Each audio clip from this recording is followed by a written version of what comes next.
नमस्कार। देश के प्रधानमंत्री नरेंद्र मोदी के बारे में कहा जाता है कि वो क्या सोचते हैं, क्या करते हैं, ये कोई नहीं जानता। और प्रधानमंत्री मोदी ने ये साबित भी किया है।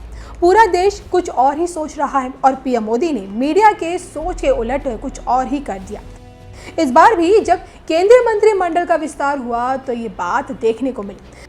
प्रधानमंत्री नरेंद्र मोदी ने चुनाव को ध्यान में रखते हुए जातियों का गुणा गणित बैठाकर अपने कैबिनेट का विस्तार किया है।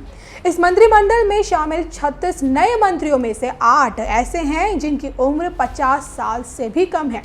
जिन मंत्रियों की उम्र 50 साल से भी कम है वो ये हैं: ज्योतिरादित्य सिंधिया 50 साल, अश्विनी वैष्णव 50 साल, अनुप्रिया पटेल 40 साल, भारती प्रवीण पवार 42 साल, जान बरला 45 साल, एल मुरुगन 44 साल। निशित प्रामाणिक सबसे कम उम्र के मंत्री हैं, उनकी उम्र महज 35 साल है। शांतनु ठाकुर की उम्र 38 साल है।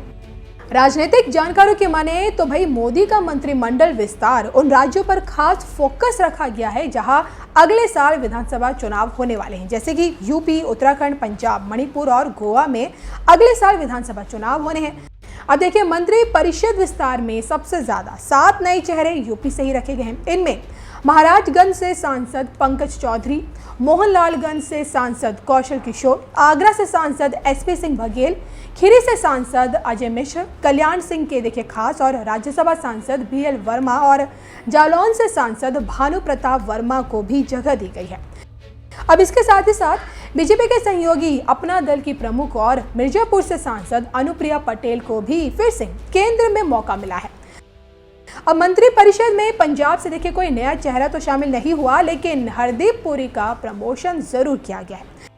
अब इसी के साथ साथ उत्तराखंड से अजय भट्ट को मोदी कैबिनेट में जगह मिली है। पश्चिम बंगाल, महाराष्ट्र और कर्नाटक से 4 नए मंत्री बनाए गए हैं। इसके अलावा गुजरात से 3 लोगों को जगह मिली है। तो रामविलास पासवान के निधन के बाद मोदी मंत्रिपरिषद में सिर्फ रामदास अठावले ही गैर बीजेपी मंत्री थे, लेकिन मंत्रिपरिषद विस्तार में जेडीयू से आरसीपी सिंह, एलजेपी के बागी गुट के पशुपति पारस को मंत्री बनाकर बिहार की राजनीति में खलबली मचा दी है। मोदी और अमित शाह की जोड़ी ने क्षेत्रीय संतुलन को भी साधने की भरपूर कोशिश की है। अब देखिए, विश्लेषकों की माने तो हिंदी हार्टलैंड से लेकर पूर्वोत्तर, पश्चिम से लेकर पूर्वी भारत और दक्षिण भारत तक को कैबिनेट में हिस्सा मिला है। दक्षिण में कर्नाटक के 4 मंत्रियों के अलावा तमिलनाडु से एल मुरुगन मंत्री बने हैं। मुरुगन संसद के किसी भी सदन के सदस्य नहीं है। महाराष्ट्र के पूर्व सीएम नारायण राणे और असम के पूर्व सीएम सर्बानंद सोनोवाल को भी जगह दी गई है। अब जानकारों की माने तो ओबीसी, एससी और महिलाओं पर ज्यादा फोकस किया गया है और इनमें मीनाक्षी लेखी, अनुप्रिया पटेल, अन्नपूर्णा देवी और भारती प्रवीण पवार और प्रतिमा भौमिक, दर्शना विक्रम जरदोश और शोभा करंदलाजे शामिल हैं। तो इस तरह अब टीम मोदी में महिला मंत्रियों की संख्या बढ़कर अब 11 हो गई है। जेडीयू कोटे से मंत्री बने आरसीपी सिंह और ओडिशा से बीजेपी सांसद अश्विनी वैष्णव नौकरशाह रह चुके हैं।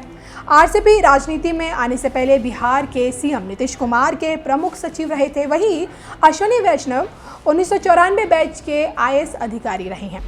अब इसके अलावा नए मंत्रियों में 4 एमबीबीएस और एमएस हैं। नए चेहरों में कुछ ने तो पीएचडी भी किया हुआ है, तो कुछ ने बीटेक, एमटेक और एमबीए और लॉ की पढ़ाई भी की है। अब इस तरह टीम मोदी में अब तक कुल 13 वकील, 6 डॉक्टर, 6 इंजीनियर्स, 7 नौकरशाह, 7 पीएचडी और 3 एमबीए डिग्री होल्डर्स शामिल हैं। तो आप समझ सकते हैं कि भाई अमित शाह और पीएम मोदी कैसे अपने मंत्रिमंडल का विस्तार इन लोगों ने किया है और इस मंत्रिमंडल से कैसे जाति, राज्य, अनुभव और चुनाव को देखते हुए पासा फेंका गया है। अब देखना ये होगा कि भाई आने वाले विधानसभा चुनाव में इसका कितना असर पड़ता है और कितना इसका लाभ बीजेपी उठा पाती है। ये तो अब आने वाला वक्त ही बताएगा, लेकिन फिलहाल तो कैबिनेट विस्तार ने ये जरूर बता दिया है कि भाई मोदी और अमित शाह कहाँ की तैयारी कर रहे हैं और उनकी नजर कहाँ टिकी है। Thanks to the prime minister of our country, prime minister Narendra Modi ji, giving me this opportunity. As you are aware, Digital India and Skill India are two tremendously important pillars that will shape the future of our country, shape the future prospects of the youth of our country. And I'm pleased, honored, and indeed privileged to be working with the team at METI and, of course, the team at the Skill Development Ministries to be able to realize the vision of Prime Minister Narendra Modi ji of creating an Atmanirbhar Bharat, of creating a new India that is prosperous and that creates opportunity for every young Indian in every part of this country. अभी मैं सिर्फ यही कहना चाहूंगा कि I feel greatly honored and privileged by the trust that has been reposed by the Honorable Prime Minister, Shri Narendra Modi ji, who has included me as a member of his team and assigned to me the work of this important ministry, which was so ably led by Shri Dharmendra Pradhan ji till now. Clearly, our focus will be on increasing domestic production of crude and natural gas, and in line with Pradhan Mantri ji's vision of an Atmanirbhar Bharat. We will also work towards development of a natural gas-based economy in the country. सबसे पहले अपने सभी मित्रों की तरफ से प्रधानमंत्री जी का, अमित भाई का, नड्डा जी का और पूरी टीम का आभार व्यक्त करना चाहती हूँ कि उन्होंने मेरिटोक्रेसी को और मेहनत को तवज्जो देकर सबको स्थान दिया और पूरे भारत को जो है एक केवल नक्शे पर नहीं बल्कि मंत्रालयों में भी उतारा है।